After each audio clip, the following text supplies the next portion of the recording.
que es que a toda hora hablando de esas cosas. Hola amigo, buenos días.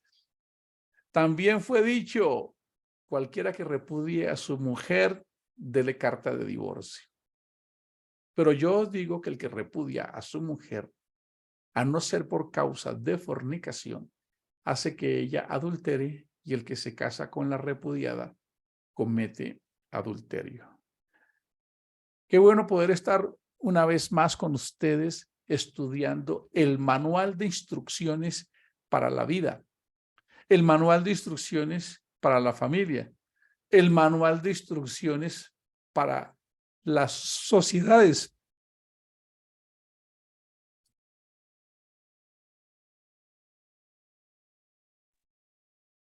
El manual de instrucciones para los países. ¿Sabían ustedes que Dios nos dejó instrucciones precisas para que nosotros aprendiéramos a vivir y convivir como seres humanos, y nos dejó un código rector?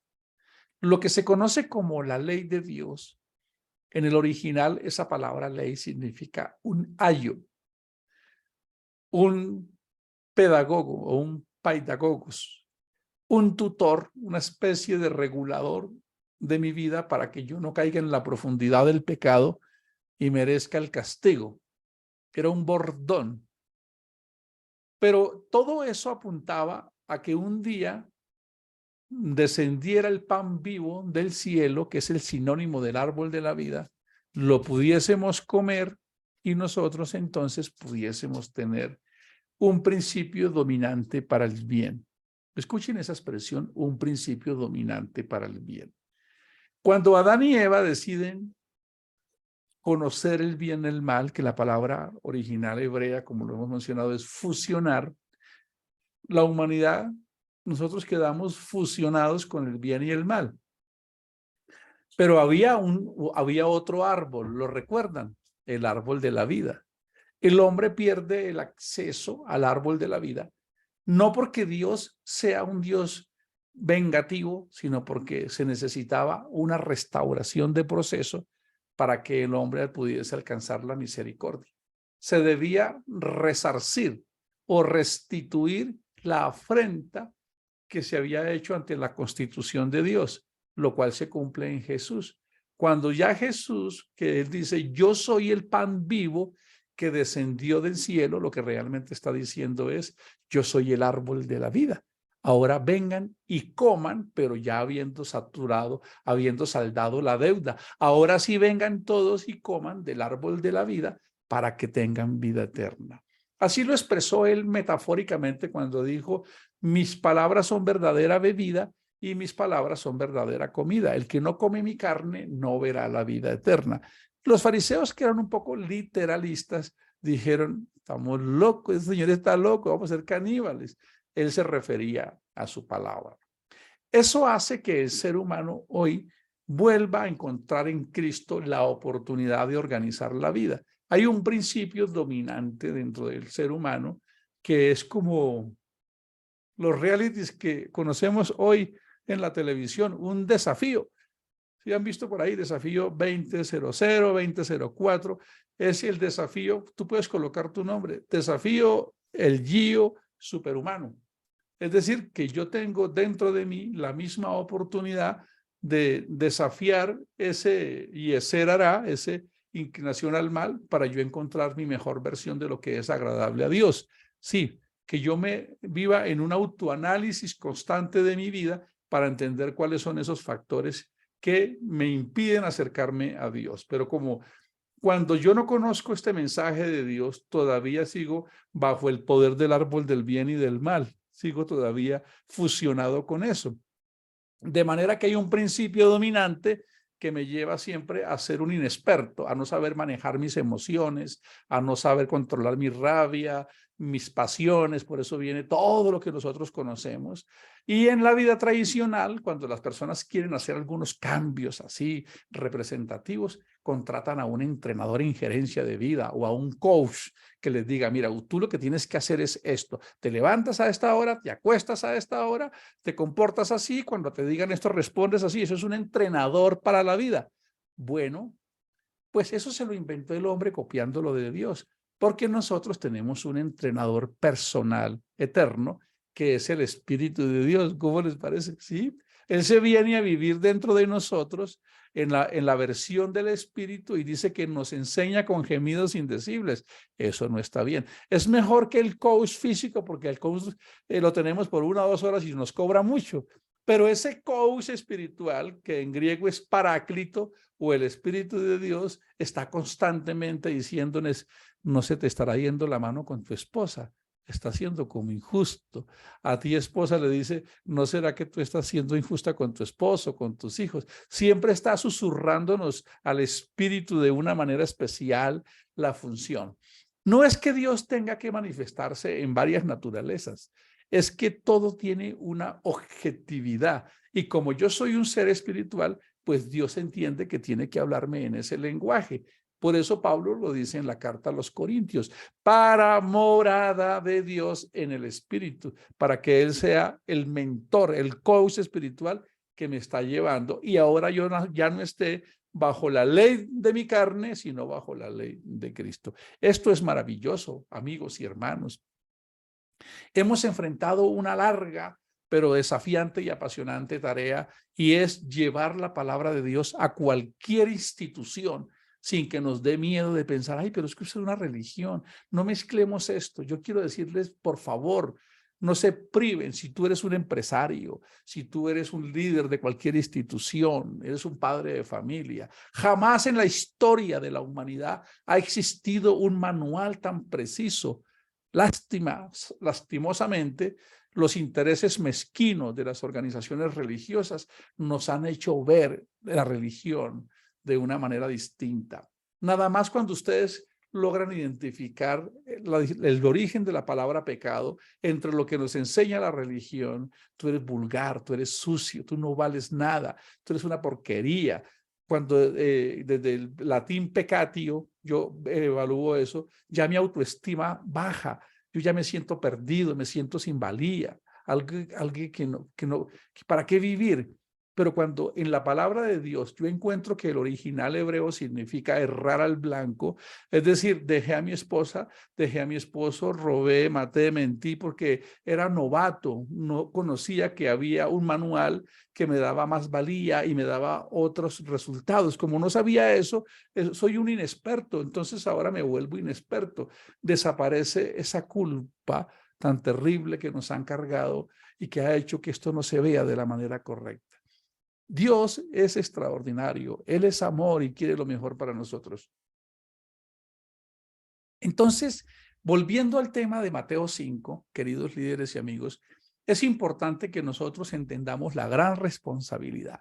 Si alguien levanta la mano y acepta a Cristo y le diga, yo te acepto como mi único y suficiente Salvador, yo te acepto que con esa gracia, el don de la gracia y la fe que me das, con ese binomio acepto y me apropio de las bendiciones. Ahora yo no me puedo quedar como alguien pasivo. Por eso él decía, es imposible que la sal no cumpla su principio, ¿lo recuerdan?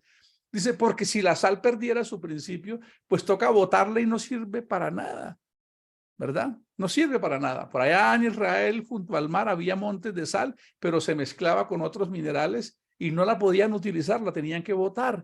Lo que Jesús quiso decir es que si ya tú eres sal, debes actuar con tu principio activo para que la corrupción no siga avanzando. Entonces, todo este legado que está en el capítulo 5 de Mateo, de verdad que es fascinante. Es redescubrir esa sinfonía poética que Dios tiene para nosotros de aprender a vivir, de disfrutar lo maravilloso, de amarnos a nosotros mismos, de amar al prójimo, de valorar la familia, lo que tenemos, compartir, aprender a entender que nosotros venimos hechos pedazos, rotos y que Él nos está haciendo. Entonces, si ustedes recuerdan, vamos a hacer un repaso así muy rapidito de lo que hemos venido aprendiendo en Mateo 5. Vamos al monte Sinaí y allá Él nos dio 10 mandamientos. ¿Los recuerdan? Los primeros 5 estaban enfocados en honrar a Dios y los otros 5 tenían que ver en relación con el prójimo. Entonces, ahora nos damos cuenta que lo que está haciendo el Señor Jesús es trayendo esos mandamientos que se dieron en una teocracia material a una teocracia espiritual. Ahora el legado es más grande.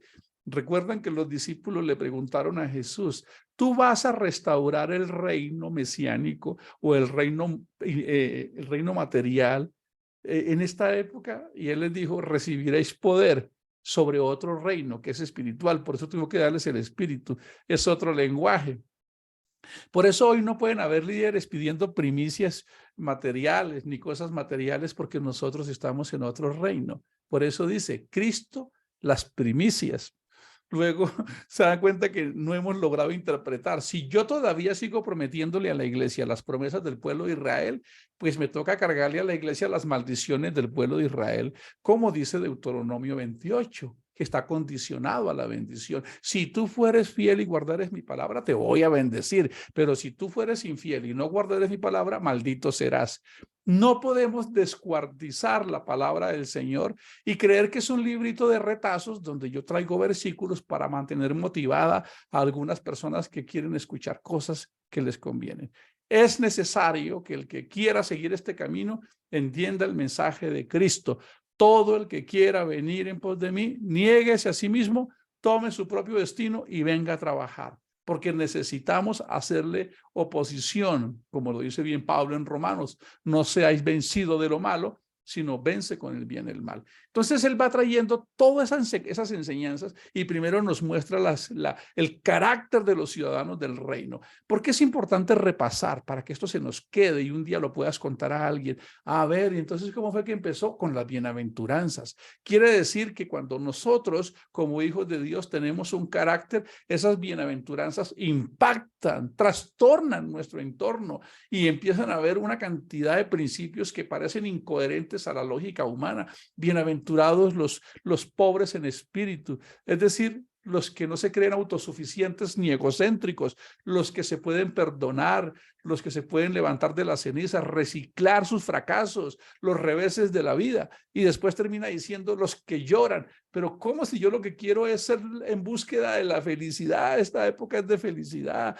Bienaventurados los mansos y humildes, bienaventurados los pacificadores, bienaventurados los que sufren por lo mismo que sufre Dios, que tienen hambre y sed de justicia. Y vamos en ese orden y al último termina diciendo, y si los persiguen y los matan, qué bienaventurados son.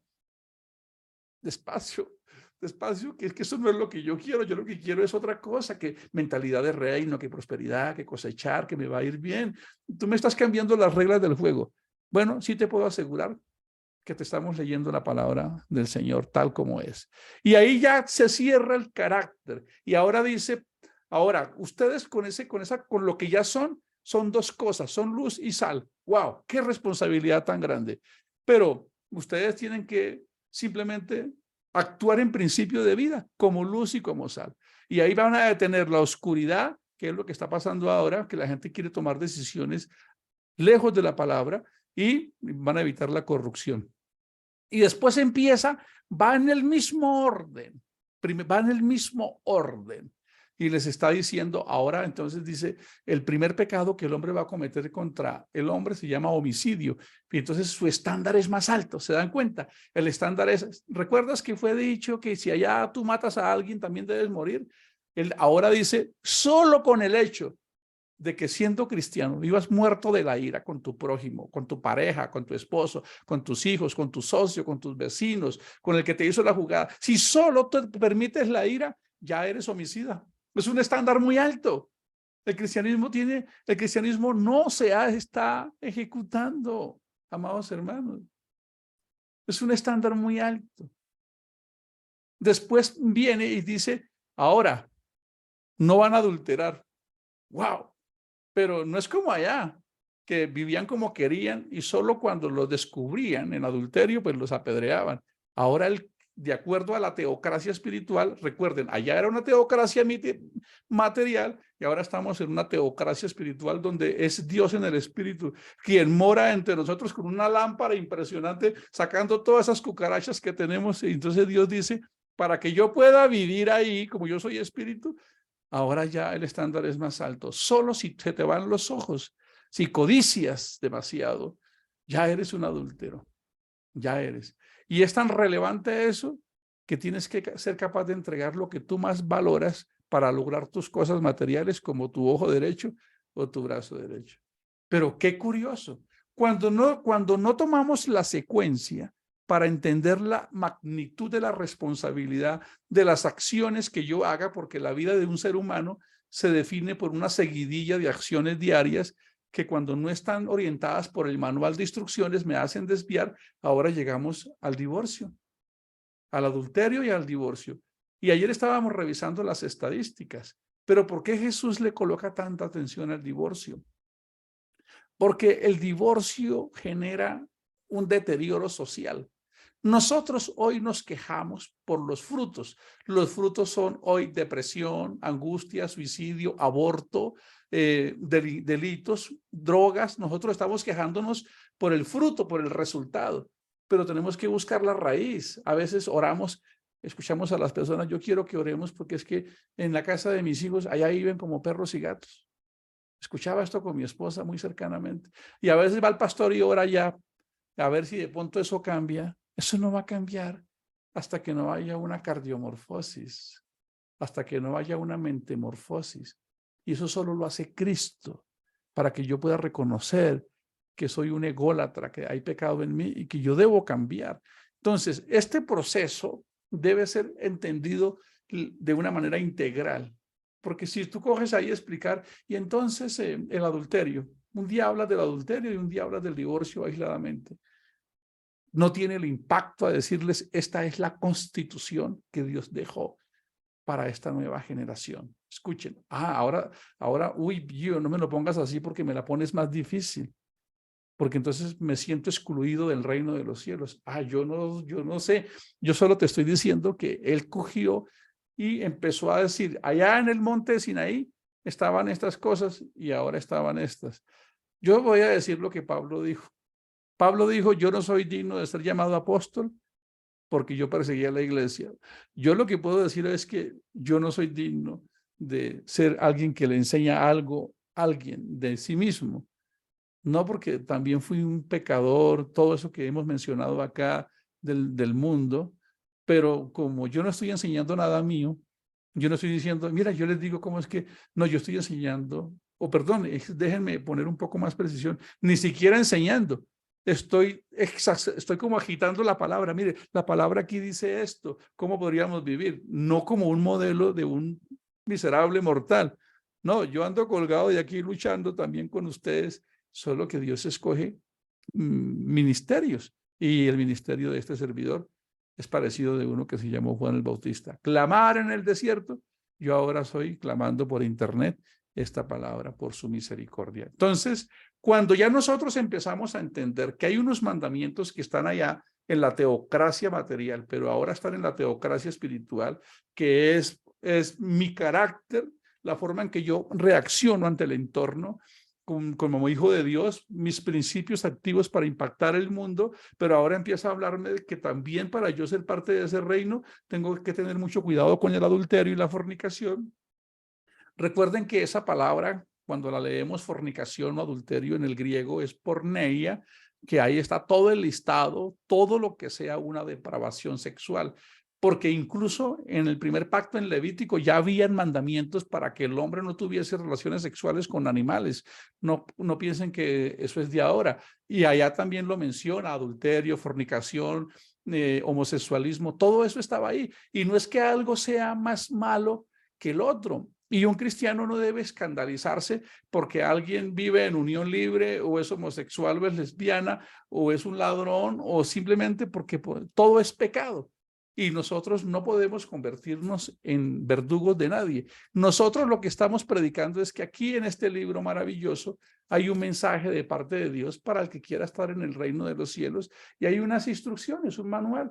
Cada uno puede elegir. La tarea nuestra es, como un día alguien llegó a mí, mi familia, y me dijo, Gio, ¿a ti te gustaría este modelo de vida donde tú puedes tener aquí una transformación, tener una paz interior y un gozo? Y además dice que para aquellos que opten estas normas, también va a haber un desenlace final en la eternidad con Cristo, y ahí están las instrucciones. Esto así de sencillo, amigos y hermanos que nos escuchan. Ofrecemos excusas si nuestro lenguaje no tiene la suficiente sutileza o el tacto y alguien de pronto se ha sentido aludido. No, nosotros, no, ¿qué tenemos nosotros que juzgar? Nada. Nosotros estamos pegados a este mensaje, a esta verdad que Cristo nos está trayendo. Pero Él está dándonos unas instrucciones. Mire, vayan en este orden, pero no se vayan a divorciar tampoco, a menos que haya una justa causa, porque si las hay. Ese tema no lo vamos a tratar hoy. Lo que yo quiero que nos quede a todos claro, empezando por este servidor, que soy casado también hace 26 años, y que como todos los hogares hemos surfeado diferentes circunstancias, pero aún seguimos acá. ¿Por qué Cristo incluye eso dentro de la constitución del reino de los cielos? Es muy sencillo, porque las sociedades que no tengan familias nucleares van a ser sometidas a unos episodios muy tremendos. Déjenme leerles un artículo que escribió un profesor de la Facultad de Psiquiatría de Harvard. Él dice, se llama Armand Nicoli. Él dice, declara, ciertas tendencias que prevalecen hoy incapacitarán a la familia, destruirán su integridad y harán que sus miembros padezcan conflictos emocionales tan paralizantes que se convertirán en una carga intolerable para la sociedad. Si algún factor influye en el desarrollo del carácter y la estabilidad emocional del individuo, es la calidad de la relación que éste experimenta de niño con ambos padres. Por el contrario, si las personas que sufren grave enfermedad emocional no orgánica tienen una experiencia en común, esta es la ausencia de un padre debido a la muerte, el divorcio o alguna otra causa. La inaccesibilidad de los padres, sea física o emocional o de ambas maneras, puede influir profundamente en la salud emocional del hijo. Pero él asegura que la causa principal de los problemas emocionales y el mayor perjuicio para la familia es el divorcio. La tendencia hacia el divorcio rápido y fácil y la tasa de divorcios cada vez mayor someten a más niños y a más niños a la realidad de los efectos dañinos del divorcio en hijos y padres y en la familia y en la sociedad. Como un todo sería la razón más que suficiente para estar, él lo escribe, preocupados por el problema. Pero la tragedia suprema del divorcio es que transgrede la palabra de Dios. Estuve leyendo e investigando, ya he ido profundizando en estos temas, en el impacto moral, en el impacto social, la estadística de los niños que pueden, la probabilidad de que los niños abandonen la escuela, por favor escuchen esto y les invito a investigar. Las carencias de afecto o violencia con la figura paternal, padre o madre, hace que el niño encuentre una inclinación de afecto, a veces en la persona de su propio sexo, y eso hace que haya una afiliación y una brecha abierta a que el chico se pueda desviar. Todo esto es psicología, todo esto es psiquiatría, todo esto es ciencia. Aquí no estamos nosotros hablando de cosas o prejuicios, estamos hablando de grandes escuelas, de grandes profesionales. Entonces, ayer lo decíamos muy duro, si esta sociedad quiere darle anchas al libertinaje, al adulterio, a la fornicación, al sexo libre, a la ideología de género, es algo que él puede elegir, pero no podemos desconocer las consecuencias nefastas que se están causando de generación en generación, de manera que eso lo sabía el Señor Jesús y quería prevenir que en la constitución del reino de los cielos, para los que hemos aceptado este mensaje, nosotros aprendamos a vivir. Quisiera ser, por supuesto, muy respetuoso y entender que todos aquí venimos rotos, hechos pedazos, divorciados, separados, con un hijo, con lo que sea, padres o madres solteras o solteros. No vamos a enfocarnos en el pasado. El pasado es pasado y ya no hay nada que hacer y Cristo lo resolvió. Por eso Él lo dice muy bien allá en Romanos 7, perdón, en 1 Corintios 7, está muy claro. Dice, en cuanto a las cosas de que me escribiste, bueno le sería al hombre no tocar mujer. Pero eso lo dice Pablo desde su perspectiva, que tenía un don de continencia. Dice, pero a causa de las fornicaciones, cada uno tenga su propia mujer y cada una tenga su propio marido. El marido cumpla con la mujer el deber conyugal y asimismo la mujer con el marido. La mujer no tiene potestad sobre su propio cuerpo, sino el marido, ni tampoco tiene el marido potestad sobre su propio cuerpo, sino la mujer. No os neguéis el uno al otro, a no ser por algún tiempo de mutuo consentimiento, para ocuparos sosegadamente en la oración y volver a juntaros en uno, para que no os tiente vuestra concupiscencia, sería mejor decirlo, a causa de vuestra incontinencia. Mas esto digo por vía de concesión, no por mandamiento. Quisiera más bien que todos los hombres fuesen como yo, pero cada uno tiene su propio don de Dios, uno a la verdad de un modo y de otro. Miren este manual que quedó escrito para quienes dicen es que nadie nos ha enseñado.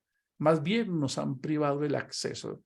El verso 8 dice, digo pues a los solteros y a las viudas que bueno les fuera quedarse como yo, pero si no tienen el don de continencia, cásense, pues es mejor casarse que estar siendo tentado o quemado, como dice la versión Reina Valera.